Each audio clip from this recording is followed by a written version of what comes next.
안녕하세요. 여러분들께 재미난 이야기를 선사하기 위해 찾아온 저를 간단하게 소개하자면, 아직은 30대 중반이라고 슬쩍 말을 하곤 있지만 30 후반을 향해 거침없이 달려가고 있는 여자랍니다. 제가 이곳을 찾아오기까지 정말 하루하루가 너무 놀라운 일들의 연속이었는데요. 정말 말로 하나하나 풀어내자면 하룻밤을 꼬박 채워도 모자랄 판이랍니다. 그래도 여러분께 제가 24시간 붙잡고 이야기를 할 수는 없으니 최대한 간략하게 큼직큼직한 사건들만 풀어서 이야기를 해보려고 합니다. 제 이야기를 들은 친구들은 정말 영화로 만들어도 될 이야기라며 저에게 이 공간을 추천해 주었습니다. 여기에는 저와 비슷한 사연을 가진 분들이 많다고 하더라고요. 저도 제 이야기가 방송에 나온다거나 크게 퍼지는 걸 원하지는 않아서 소소하게 제 이야기를 나눌 공간이 필요했었는데 참 잘 됐다 싶습니다. 제 이야기는 평소에는 절대 일어날 수 없는 일이기도 하고요. 일어나서는 절대 안 되는 이야기이기 때문에 여러분들이 재미나게 들어주실 수 있을 것 같습니다. 다시 생각해도 손이 부들부들 떨리는 제 소름 돋는 이야기를 여러분들께 소개하겠습니다. 충격적인 이야기니까 가슴 꼭 붙잡고 들어주시면 고맙겠습니다. 제 나이, 아직 어리다면 충분히 어리다고 할 수 있는 이제 고작 30대 후반으로 달려가고 있는 여자입니다.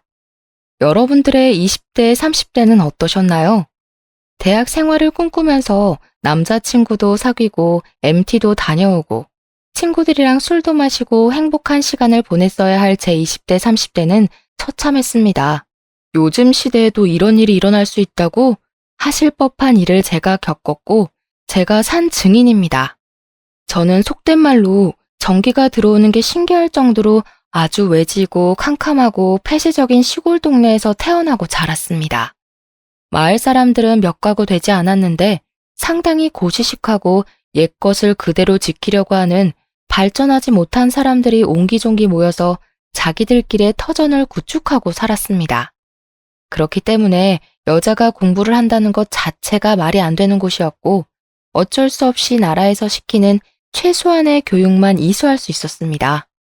저는 항상 부모님께 여자는 조신해야 하고 내조를 잘해야 하며 시댁에서 부당한 일을 당해도 참고 버텨야 한다고 가정교육을 받았습니다.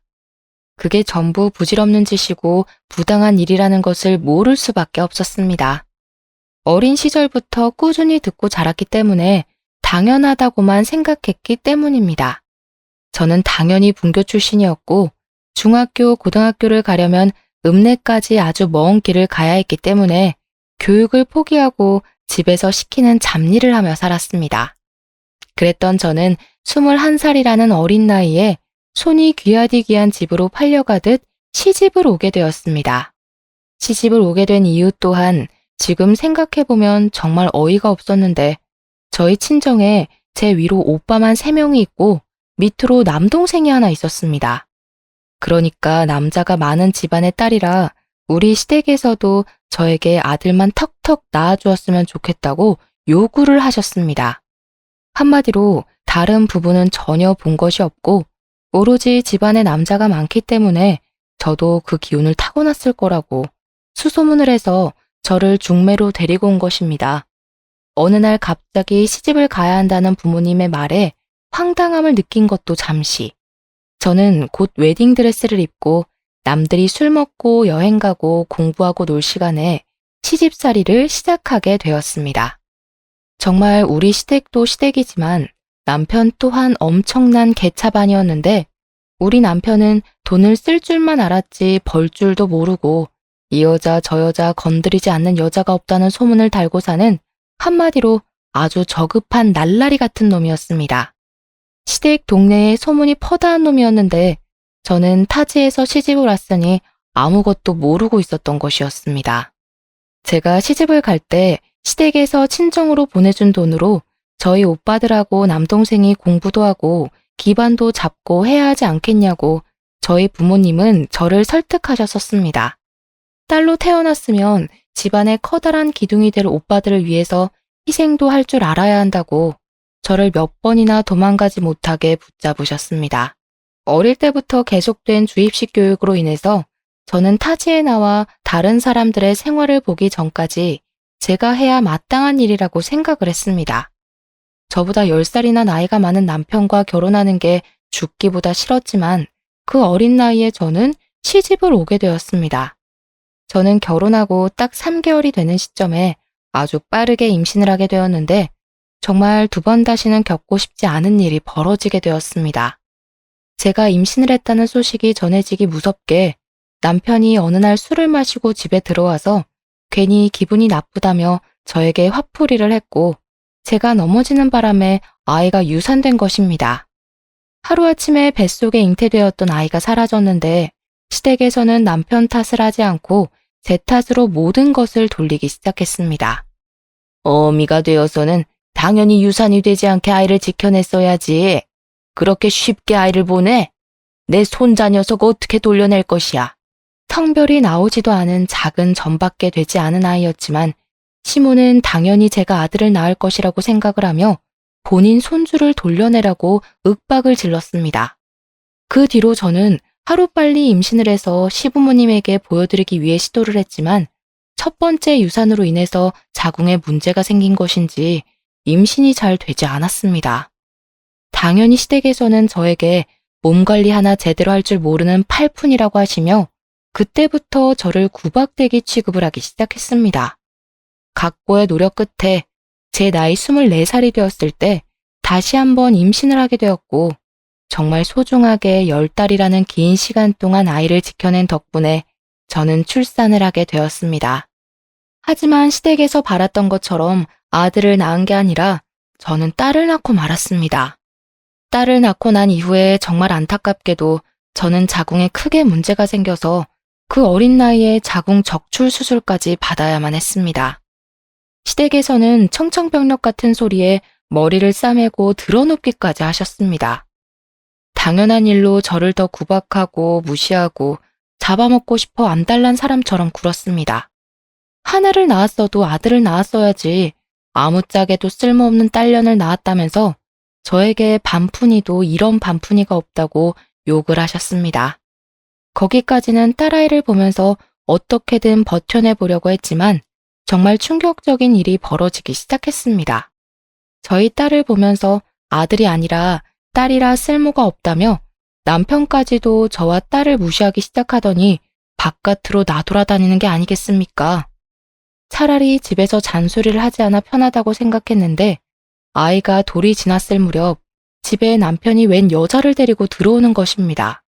저는 순간 불안한 마음에 자리를 피하고 싶었지만 시부모고 남편이고 저를 불러앉혀놓고는 그 여자를 옆에 낀 남편이 자기의 내연녀라고 당당하게 말을 하더라고요. 저에게 들킨 것도 아니고 당당하게 남편이 먼저 자신의 내연녀라고 소개를 하다니 너무 황당해서 아무런 소리도 내지 못하고 부들부들 떨었습니다. 내연녀라는 사람은 저에게 너무나도 태연하게 인사를 했는데 그 순간 머리 끝까지 열이 받아서 그 여자 앞에 있던 뜨거운 커피를 그녀에게 부어버렸습니다. 단 한 번도 시모의 잔소리를 막아준 적이 없었던 남편이 그 여자의 앞을 막아서면서 그 뜨거운 커피를 대신 맞아주더라고요. 당연히 시부모는 저에게 제정신이냐고 소리를 지르고 난리를 쳤지만 저는 그 무엇보다 남편이 그 여자를 감싸주기 위해 커피를 대신 맞아주었다는 게 더 충격적이었습니다. 저를 그렇게 구박하고 때리던 남자가 그년이 커피 맞는 꼴을 못 봐서 대신 맞아주다니. 눈물이 앞을 가리는 듯한 느낌을 받았지만 꾹 참았습니다. 사랑 없이 한 결혼이라고 하지만 아이까지 있는데 어떻게 제 앞에서 그런 꼴을 보여줄 수가 있단 말입니까? 하지만 연타로 저에게 충격을 주기로 결심했는지 남편은 내연녀 뱃속에 아이가 있다는 소식까지 저에게 전해주었습니다. 잔인하게도 본인의 아이를 가졌고 아들일 것 같은 느낌이 든다면서 데리고 살아야겠다고 일방적으로 통보를 해왔습니다. 저는 남편과 결혼 생활을 이어나갈 자신이 없었습니다. 여러분들이라면 이런 상황에서 남편과 남편의 내연녀와 함께 살 수 있을 것 같습니까? 하지만 저는 그곳에서 버티지 않으면 안 되는 한마디로 아무것도 할 수 없는 사람이 되어 있었습니다. 친정 또한 시댁에서 받은 돈이 있었기 때문에 저에게 욕심이 그득한 말투로 그 집에서 모진 수모를 버텨내야만 한다고 저에게 위로가 아닌 강요를 해왔습니다. 어차피 그 여자는 내연녀일 뿐이지 않느냐. 본처는 저이기 때문에 무조건 버텨내야지만 그 집안에서 한 몫을 당당하게 챙길 수 있는 거라고 하셨습니다. 나중에 유산을 다 받아 챙기고 나면 내연녀가 울고불고 빌 것이 분명하기 때문에 무슨 일이 있어도 포기하면 안 된다면서 저에게 할 수 있는 건 버티기밖에 없다고 하셨습니다. 저처럼 심신이 미약한 사람에게는 너무나도 어려운 요구였고 저는 정말 몇 번이고 그 집을 탈출하고 싶다는 생각만 맴돌며 하루하루를 힘들게 보내야만 했습니다. 제가 점점 집에서 할 수 있는 일이 줄어들고 말이 사라지고 가족들이 저를 찾게 되지 않고 저와 제 딸은 뻗어놓은 보릿자루 같은 취급을 당했습니다. 저의 입지가 좁아들수록 내연녀는 점점 더 당당해졌고 불러오는 배를 내밀면서 보란 듯이 저에게 웃음을 흘리고 다녔습니다. 어깨에 힘이 잔뜩 들어가 저를 집안의 가정부로 취급하는 내연녀를 보면서 딸을 끌어안고 얼마나 울었는지 모릅니다. 하늘이 무심하다는 말이 이런 데에 쓰는 말인 건지 내연녀는 꼬박 10달이라는 시간 동안 아이를 품은 뒤 건강한 아들을 출산하였습니다. 시댁에서는 아들을 떡하니 낳은 내연녀에게 세상에서 제일 가는 복덩이라며 건물도 하나 넘겨주고 아들을 태우고 다니라며 비싼 외제차도 하나 뽑아주었습니다. 당연히 내연녀를 감싸고 도는 시댁에서는 저에게 더 이상 볼 일이 없다면서 집안에 돈을 축 내지 말고 딸과 함께 떠나라는 식으로 말을 하셨습니다. 딸 가진 죄인을 왜 우리 집에 데리고 살아야 하는지 도무지 모르겠다. 당장 이혼 서류에 도장부터 찍지 못해? 저 떡두꺼비 같은 아이가 우리 아들의 친핏줄이다. 딸 같은 건 우리 가족의 피를 이어받았다고 할 수 없어. 저를 비난하고 무시하는 것까지는 어떻게든 참아낼 수 있었지만 저에게는 둘도 없이 소중한 딸까지 부정을 하기 시작하니 정말 버텨낼 재간이 없었습니다. 저는 그 집안에서 본처라는 직함을 달고 있으니 죽기 직전까지 무조건 버텨내라는 친정과 나가서 눈에 띄지 말라고 협박하는 시댁 사이에서 너무나도 괴로웠습니다. 모든 식구들이 내연녀의 편을 들어주고 감싸고 돌고 있으니 내연녀는 기고만장해져서 저에게 말도 안 되는 요구들을 하기도 했습니다. 본인이 밤새 잠을 자지 못해 피곤하니 본인 아들을 저에게 돌보고 있으라며 그동안 낮잠을 자고 오겠다고 사라지는 경우도 종종 있었고요. 모유를 먹이느라 저 몸살이 찾아와 온몸이 쑤시고 아프고 하니 당장 뜨거운 침질팩을 들고 와서 본인의 몸을 주무르라는 요구를 할 때도 있었습니다. 저는 그런 내연녀에게 지금 누구에게 무슨 부탁을 하고 있는 것이냐, 절대로 들어줄 수 없다고, 사람이 양심이 있으면 나에게 이러면 안 된다고 혼쭐을 냈습니다. 물론 제가 생각했을 땐 본처로서 당연히 할 수 있는 말이라고 생각했으나 시댁의 입장에서는 제가 엄한 사람을 혼낸 것이라 취급을 하더라고요. 네가 지금 떡두꺼비 같은 손주를 낳은 우리 며느리에게 난리를 쳤다는 게 진짜냐? 몸이 아프다는 애를 주물러 주지도 못할 망정 싫은 소리를 해? 어머님, 제가 왜 남편의 내연녀의 수발을 들어야 하나요? 저렇게 뻔뻔하게 나오는데 제가 왜 그래야 하냐고요. 네가 우리 집에서 하는 일이 뭐야? 맨 밥이나 축내고 네 딸도 꼴도 보기 싫어 죽겠는데 억울하면 아들을 떡하니 낳았어야지. 다 네가 해야 할 일을 제대로 하지 못해서 생긴 일 아니냐. 적어도 우리 집 대를 끊어놓을 위기에 처했으면 눈치라도 보고 며느리에게 감사해야지. 도대체 누가 며느린데요? 시끄러. 너만 사라지면 저 아이가 우리 집 며느리가 될 아이야. 억지로 쫓아내지 않고 네 발로 스스로 나갈 때까지 기다려주고 있다는 걸 왜 모르니? 그날 이후 시댁에서는 아예 저에게 보이는 적대감을 갈무리하지 않으려고 했고 오히려 더 드러내면서 저에게 눈치를 주고 나가라는 식으로 말을 했습니다. 하루 종일 붙어 있어야 하는 시댁 식구들에게 매일같이 혼쭐이 나고 눈치를 살펴야 하니 제 신경이 얼마나 쇠약해져 갔겠습니까? 눈치도 없는 년. 너는 아무짝에도 쓸모없는 년이야. 이 정도 했으면 알아듣고 짐 싸서 나가야 하는 거 아니니? 오갈 곳 없는 고아라서 그런 거 아니에요? 어머, 이렇게 구박을 받으면서까지 여기서 버텨내야 하다니 정말 안 됐어요. 안 되긴 뭐가 안 돼. 그러길래 애초에 사근사근하고 아들만 턱턱 나왔으면 이럴 일이 있었겠어? 일부러 아들만 가득한 집 처녀를 데리고 왔더니 너도 그렇고 너네 친정집도 그렇고 네가 낳은 그 하찮은 딸려내게까지 들어가는 돈이 아까우니 당장 이혼을 하고 나갔으면 좋겠구나. 저는 솔직히 시부모의 잔소리를 가장한 비난과 내연녀의 당당함, 남편의 무관심한 태도까지 한 귀로 듣고 한 귀로 흘려버리며 버틸 수 있긴 했습니다. 제가 이 상태로 친정으로 돌아가 봐야 친정에서도 똑같은 취급을 당할 게 뻔했고 그럴 바에는 차라리 돈이 있는 시댁에서 버티는 게 낫다고 생각은 했으니까요. 우리 딸만 모르게 우리 딸이 듣지만 않게 행동하고 내가 이 치사한 모든 일과 부당한 모든 사건을 감내하면 된다고 생각을 했습니다. 하지만 제가 버티지 못한 결정적인 이유는 우리 딸과 내연녀의 아들을 너무나도 대놓고 차별하는 행동이 매일같이 이어졌기 때문이었습니다. 저한테 못되게 구는 건 머리로 이해하려 애를 썼는데 아무 죄가 없는 우리 딸에게 난리를 치니 정신이 빠져나가더라고요. 우리 아기가 얼마나 억울한 인생을 살아갈지 눈물이 앞을 가려 결국에는 제 입으로 시댁 식구들에게 이야기를 하게 되었습니다. 이혼, 그렇게 원하시면 제가 해드릴 테니 위자료를 주셨으면 좋겠습니다. 결국 돈, 아주 거지 같은 집안에서 자란 년 아니랄까봐 돈부터 이야기하는구나. 좋다. 우리가 위자료로 5천만 원 쥐어주마. 이 정도면 네가 해온 짓에 비해 아주 후하게 쳐주는 것 같으니 잘된 것 아니니? 5천만 원이라뇨. 적어도 저와 제 딸이 살 수 있는 집을 구할 돈은 마련을 해주셔야죠. 내연녀에게는 아들 낳았다고 오피스텔도 하나 주셨잖아요. 아주 욕심이 그득그득하구나. 너 처음 시집 올 때 우리가 너네 집에 얼마를 주고 데려온 줄 아니? 무려 2억이다, 2억. 2억이나 주고 사왔는데 네가 우리 집 와서 한 일이 뭐가 있어? 가정부보다 못한 주제에. 친정에 가서 그 돈 달라고 해.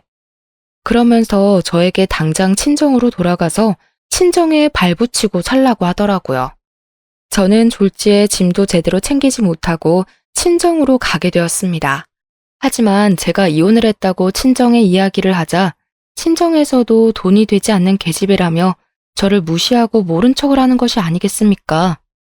본인들 먹고 살 돈조차 없다면서 저와 제 딸을 책임져 줄 수 없다고 나가서 알아서 벌어먹고 살아보라며 문을 걸어 잠그고 열어주지 않았습니다.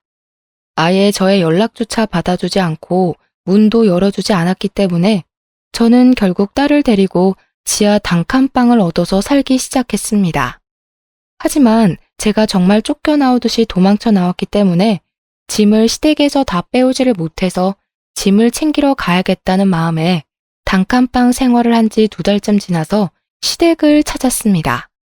거기다가 남편이랑 마주치게 되면 우리 아이도 당신의 아이이니 양육비를 지급해달라는 이야기를 꼭 하고 싶어서 당당하게 찾아갔습니다. 그때 제 나이가 벌써 시집 온 지 7년이라는 시간이 흘러 28살이 되었을 텐데 저도 어디서 주워들은 건 있지 않겠습니까? 아이의 아버지가 남편으로 되어 있다는 것은 변함없는 사실이기에 남편이 아이의 양육비를 지급해야 하는 것 또한 불변의 진리였습니다. 아무튼 시댁에 찾아갔는데 집이 초상집 분위기나 다름없는 것이 아니겠습니까? 이게 다 무슨 일인가 싶어서 두리번거렸습니다. 저와 오랜 시간 함께했던 일하시는 아주머니께서 저를 발견하시고는 놀라서 여기는 무슨 일로 왔냐고 물어보시더라고요. 저는 짐을 가지러 왔고 남편을 잠깐 만나고 싶다고 이야기를 했더니 일하시는 분이 글쎄 우리 시부모가 갑자기 죽어버렸다고 말을 해주는 것이 아니겠습니까? 갑자기 죽었다고요? 왜요? 자세한 건 글쎄 저도 잘 모르겠는데 두 분이 볼일을 보러 차를 타고 나가셨는데 차량 브레이크가 고장이 났대요. 그렇게 사람 못되게 굴고 욕심 잔뜩 부리시더니 너무 허망하게 가셨지 뭐예요. 저는 솔직히 시부모가 한날 한시에 죽었다는 것이 충격으로 다가오기보다는 통쾌하다는 생각이 먼저 들었습니다. 조강지처인 저를 그렇게 모질게 내치더니 아주 벌받았구나 싶었습니다. 저는 시댁에서 제 짐을 빼오려고 했지만 일하시는 아주머니께서 저에게 말씀하시기를 남편이 제가 찾아오거나 물건을 가져가라고 하면 절대로 주지 말라고 했다는 겁니다. 자기도 고용이 된 입장이라서 무시할 수가 없다고 이만 돌아가 달라고 말을 하는데 아주머니의 입장도 있으니까 제가 물러서게 되더라고요. 결국 남편이 있을 때 다시 오겠다고 생각을 하며 시댁에서 나와 멀어지는데 시부모가 죽었다고 한 그 말이 자꾸 귀에 맴도는 게 아니겠습니까? 정말 욕심이 그득한 인간들이라 벽에 똥칠을 할 때까지 살 것이 분명하다고 생각을 했는데 허망하게 죽어버렸다고 하니 자꾸 그 꼴이 궁금하더라고요. 그렇게 부모 품에 쌓여 살던 남편이 어떤 모습으로 초상을 치르고 있을지 내연녀는 정말 시부모의 사랑을 잔뜩 받아 얼마나 더 기고만장해졌는지 그 잠깐 사이에 그 둘의 사이가 돈독해졌는지 궁금해서 저는 장례식장을 찾아가기로 결심했습니다. 장례식장에 정말 남편이랑 내연녀 아들이 셋이서 상복을 입고 시부모님 영정사진 앞에 떡하니 있더라고요. 저는 당당하게 조문을 했습니다. 내연녀 아들은 돌쟁이 아기였는데도 그 자리에 같이 있는 걸 보니 당당하게 아들을 낳았다는 걸 친척들에게 과시하고 싶어 하는 것 같았습니다. 저도 보란듯이 조문을 하자 내연녀가 저를 표독스럽게 째려보면서 제 팔을 딱 잡는 게 아니겠습니까? 저는 그 팔을 뿌리치고 일부러 시부모 영정사진 앞에 국화꽃을 두었습니다. 여기가 어디라고 찾아와요? 본처를 밀어내고 앉은 후처가 아주 말이 많네. 제가 일부러 사람들 들으라는 듯이 딱딱하게 큰 소리로 이야기를 하니 내연녀가 흠칫하면서 주위 사람들의 시선을 의식하고 이를 악물더라고요. 영정사진에 환하게 웃고 있는 시부모를 보니 저는 마음 한구석에서 올라오는 토기와 비웃음이 한꺼번에 올라왔습니다. 그러다 결국 피식하고 웃음을 흘렸죠. 내연녀가 조용히 다가와서 미친 거 아니냐고 분란 일으키지 말고 꺼지라고 하는데 그년 얼굴에 침이라도 뱉어주고 싶었습니다.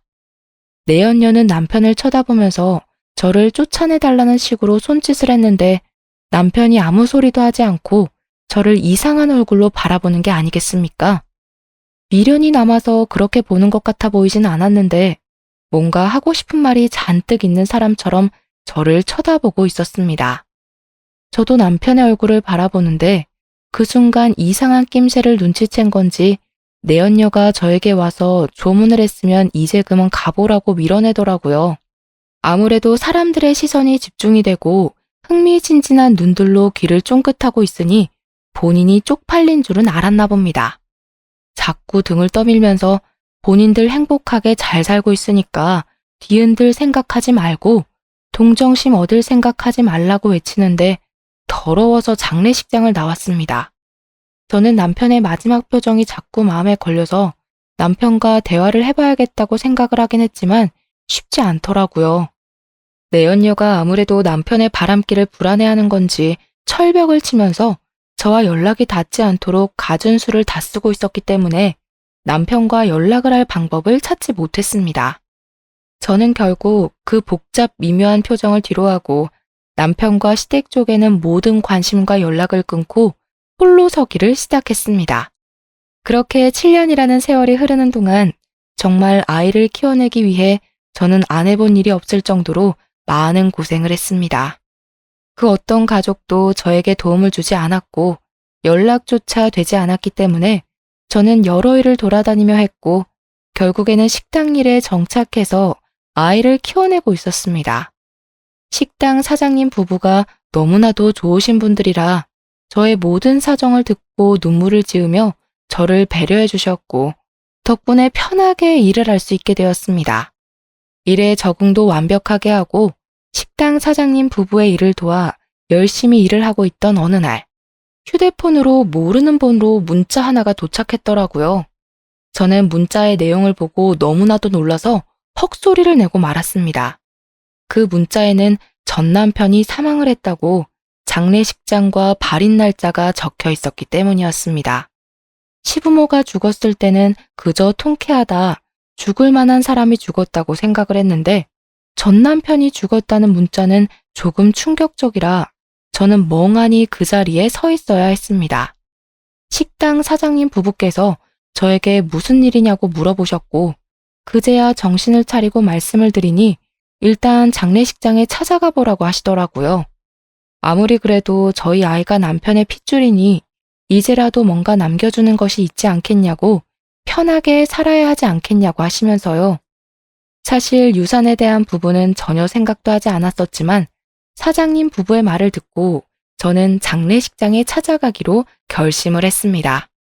장례식장에 도착을 하니 너무나도 태연하게 내연녀가 저를 보면서 왔냐고 인사를 건네는 게 아니겠습니까?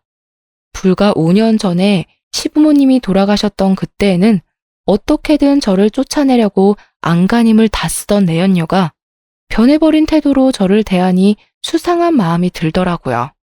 마지막 가는 길이니 저에게 전 남편에게 인사나 제대로 한번 올리라고 자리까지 비켜주는데 어느 누가 의심하지 않을 수 있겠습니까? 여유가 있어도 너무나도 넘치는 여유 있는 모습에 저는 점점 남편의 죽음에 대한 의심을 품게 되었습니다. 저랑 남편이랑 이혼을 한 이후에 연락조차 못하게 할 만큼 남편에게 집착적으로 굴었던 여자가 눈물도 한 방울 흘리지 않고 태연하게 자리를 지키니 전 남편에 대한 정이나 사랑이 남아있지 않더라도 정말 그 어떤 누구라도 저와 같은 마음이 들었을 것이라고 생각합니다. 게다가 장례식장에 조문으로 온 다른 사람들과 실실 웃고 떠드는 모습까지 보게 되니 내연녀가 정말 정신 나갔거나 숨기는 게 있는 거라고 생각하기 시작했습니다. 제가 너무 오버하는 것 같다고 느끼실 수 있을지 모르겠지만 남편이 저에게 뭔가 할 말이 진득하게 있다고 느꼈었던 시부모의 장례식장에서의 기억이 잊히지 않았기 때문이었습니다. 저는 제가 알아야 할 비밀이 있다는 느낌을 지울 수 없었고 내연녀에게 말을 걸었습니다. 아직 그 집에 내 짐이 있는 걸로 알고 있는데 정리하거나 버린 거 있어? 글쎄요. 제가 짐 정리를 딱히 안 해서 모르겠는데요. 거기에 우리 친정 부모님께서 주신 나에게는 아주 귀한 물건이 있으니 그 물건만 찾아오게 해줬으면 좋겠네. 그동안은 집에 발도 디디지 못하게 했잖아. 아직 있을지 모르겠지만 그럼 와서 찾아가세요. 내연녀는 남편이 죽은 뒤 저에 대한 경계심을 완전히 풀어낸 듯 했습니다. 조금만 생각해보면 저희 친정에 저에게 귀한 물건을 줄 리가 없다는 게 떠올랐을지도 모르죠. 하지만 저는 장례식 중간에 남편의 집을 찾아가 집을 뒤지기 시작했습니다. 내연녀가 눈치채기 전에 남편이 무언가를 숨겨뒀을 거라 생각했습니다. 한참을 집을 뒤졌지만 이렇다 저렇다 할 흔적을 발견하지 못했는데 남편의 서재 구석진 곳에서 남편이 직접 쓴 다이어리를 발견하게 되었습니다. 그런데 다이어리 구석에 홈을 파둬서 무슨 USB 같은 것을 숨겨둔 것이 아니겠습니까? 저는 이게 뭘까 궁금함을 가득 안고 남편의 다이어리를 읽어 나갔습니다. 다이어리를 읽다가 도저히 끝이 나지 않을 것 같아서 집으로 들고 돌아왔고 집중을 해서 읽기 시작했는데 정말 그 메모들은 충격적이었습니다. 남편이 적어둔 말에 의하면 내연녀가 남편을 죽이려고 한다는 것이었습니다. 몇 번이나 의문투성이인 자동차 사고 위기에 처했었고 누군가 술에 취한 자기를 차도로 밀어버리려고 했던 적도 있었다고 전부 내연녀가 꾸민 짓 같다고 적혀 있었습니다. 저는 의문이 가득 들었습니다. 혹시 남편이 정신병에 걸렸던 것은 아닐까 하는 생각이 더 강하게 들었습니다. 남편에게 그렇게 집착을 했던 내연녀가 갑자기 왜 남편을 죽이려고 든단 말입니까? 남편과 함께 있으면 평생 돈 걱정도 없이 살 수 있었을 텐데요. 그리고 몰래 숨겨두었던 그 USB 안에도 어떤 자료들이 들어있을지 궁금해졌습니다. 저는 이 내용들을 혼자 감당해서는 안 된다고 생각했습니다.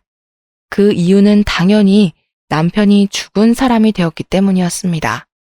저는 혹시 모를 상황을 대비해서 장례식장으로 다시 돌아가게 되었는데 경찰과 내연녀가 실랑이를 벌이고 있는 모습을 목격하게 되었습니다. 사건을 정확하게 파악을 하려면 부검을 진행하는 것이 좋겠습니다. 의문사이기 때문에 유가족들의 심정도 이해는 하지만 저희가 부검을 하지 않겠다고 하는데 왜 경찰이 자꾸 부검을 하라고 하시는 거죠? 우리 남편은 그냥 심장마비로 사망한 거라고요. 부검을 진행하자고 하다니 그건 고인을 모독하는 행위라고 생각해요. 부검 진행 안 하겠습니다. 저는 내연녀의 부정적인 태도와 부검을 반대하는 행동을 보고 아주 강력한 확신이 생겼고 그대로 실랑이를 벌이고 있는 경찰과 내연녀에게 다가갔습니다. 제가 고인의 전부인 되는 사람입니다. 전 남편이 계속해서 이 여자가 자신을 살해하려 한다고 의심을 해왔던 것 같습니다.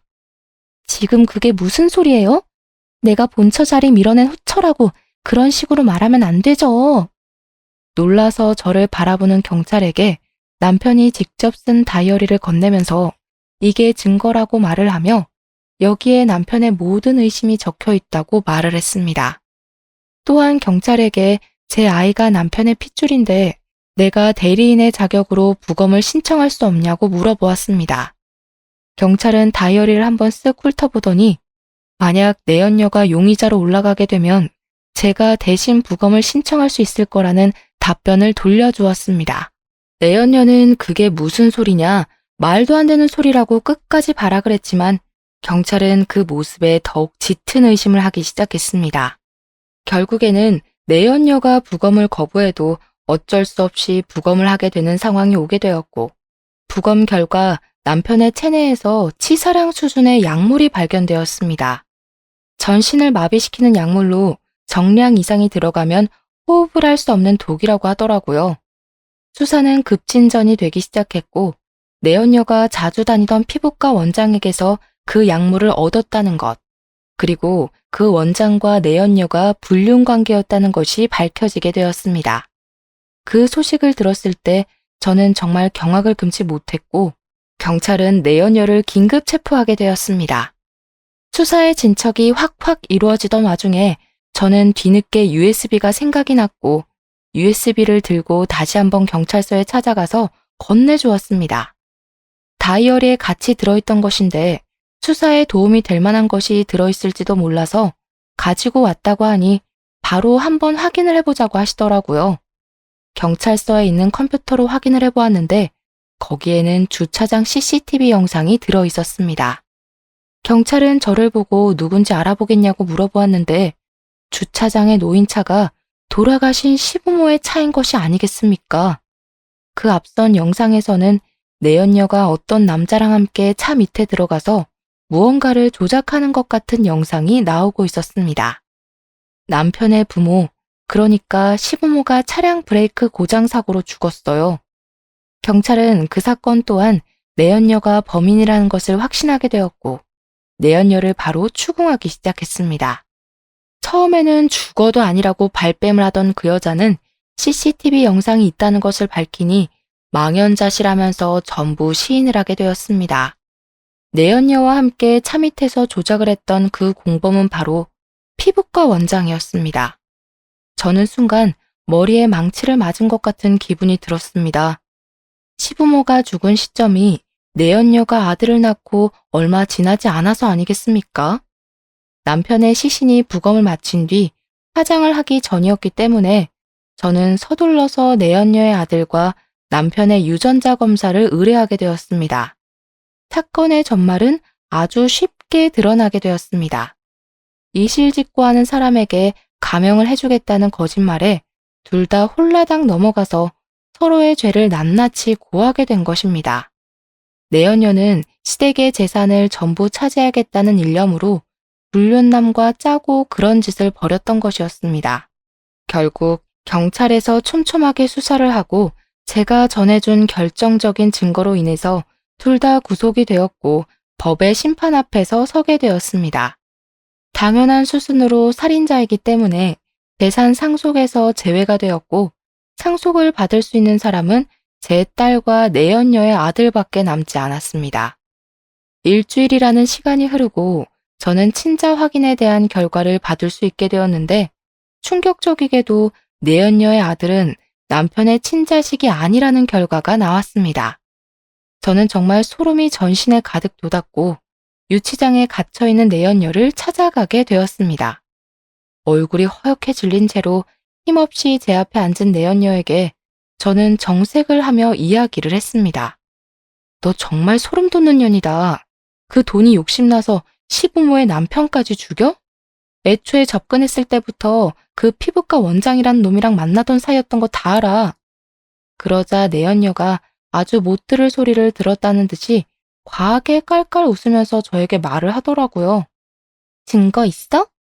이럼 어차피 우리 아들이 전부 상속받을 건데 너한테 콩고물이 떨어질 것 같아? 그동안 저에게 보여주었던 가식적인 모습을 모두 갈아치우고 본성만 남은 채로 표독스럽게 째려보면서 말을 하는데 오금이 다 저려왔습니다. 하지만 저도 강력한 증거가 존재했기 때문에 미리 준비했던 친자 확인서를 내연녀 앞에 들이밀면서 말을 했습니다. 야, 네 아들 우리 남편 아들 아니던데? 내가 모를 줄 알았어? 법적으로 조치 취하는 중이야. 네 아들이 친자가 아니고 친부가 글쎄 피부과 원장이라더라? 그래서 파양 소송하기로 했어. 그러자 내연녀의 얼굴이 갑자기 바뀌더니 분노에 가득 차서 저에게 소리를 지르는 것이 아니겠습니까? 내 돈, 내 돈, 내 돈은! 너 무기수가 될 것 같은데 무슨 돈? 그 돈 뭐하게? 감옥에서 쓰게? 그 말이 끝나기 무섭게 내연녀가 벌벌 떨면서 갑자기 제 앞에 무릎을 꿇고는 형님 한 번만 봐주세요. 제발 불쌍히 생각해서 한 번만 용서해주세요. 하고 울면서 비는 게 아니겠습니까? 제가 그동안 다 잘못했어요. 제발요. 저에게 유능한 변호사 하나만 붙여주세요. 제가 재산은 절대 탐내지 않을게요. 다른 건 몰라도 저희 아들이 먹고 살 수 있을 만큼만 떼서 주시면 안 될까요? 제발 간곡히 부탁드릴게요. 죽으라면 죽을게요. 내가 왜 그래야 하는데? 너 때문에 당한 수모가 한두 개가 아닌데 내가 왜 너 같은 버러지한테 그런 자비를 베풀어야 해? 솔직히 시부모 죽은 거? 남편 죽은 거? 땜통이야.